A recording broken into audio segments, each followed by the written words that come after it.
So my name's Nada Najad. I make videos for international students coming to Canada and people who just want to get here and launch up like a rocket.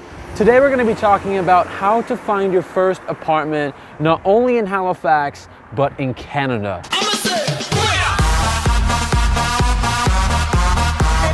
So we're here right now on South Street. This is my apartment, and do me a favor, just because you know where I live, doesn't mean you should try to come here and kill me. So there are some simple rules that you should follow when you're trying to find an apartment here in Halifax.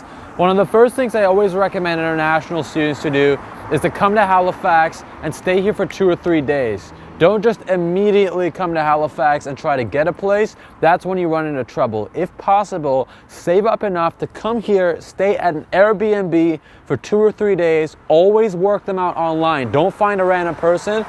Stay in their house and agree verbally, because this has happened before, they may say, hey, you owe me $900 for staying in this apartment for a week, when in reality they don't. So what I recommend you do is to come to Halifax for, again, a few days. Go ahead and look online, use Airbnb online bookings where you could actually make the agreement online, safe websites, stay in an apartment for a little bit, and then go and check everywhere out. Your job is, before you get here, to book showings. Send an email to the property manager of Killam. Send an email to people on Pepperell Street. I don't know why you do this, but send an email to people on Fenwick Towers back there. Send them a message, and then go and find a booking. Find a day to actually view apartments. That's what's gonna allow you to say, hey, I really like this place. I like the feel of it. There's no bed bugs. I like the property manager. Things seem not sketchy. I'm gonna get it.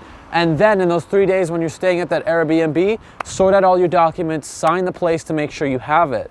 That's what I recommend you do. But don't come to Halifax and do it blindly. Don't go anywhere in Canada and do it blindly. That's what's really gonna be the difference between being successful at finding a place and not finding a place. So that's my first advice. My second piece of advice is to ask about, utilities. Is heating included? Is internet included? Find out what's actually included and what's not, because that's going to boost the chances of you actually knowing what's going to happen. The biggest thing when renting a place is you don't want to be in the dark about something. You don't want to come to Halifax and have no idea you had rats living in your house.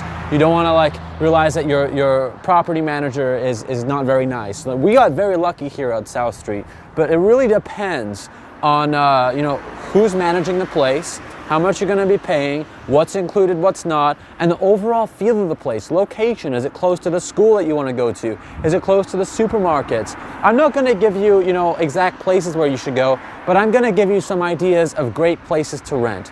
In Halifax, if you want the easiest place to live, although it's somewhat expensive, try the South End. It's a great place to live. It's one of the safer places to live. Everyone in Halifax is safe. It's so tiny, there's literally no side far out area that's going to be dangerous. Literally the whole thing, you can walk it in 2 hours.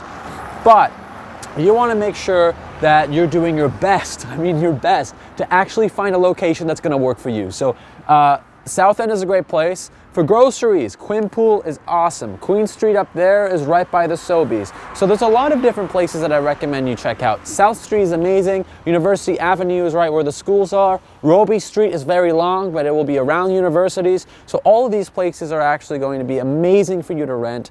But that's what I recommend when checking out new apartments, when getting a new place. Make sure you have those things down, and you should be safe. My name's Nada Najad, and I make videos for people coming to Canada. So if you're coming to Canada, be sure to subscribe. Thanks for watching.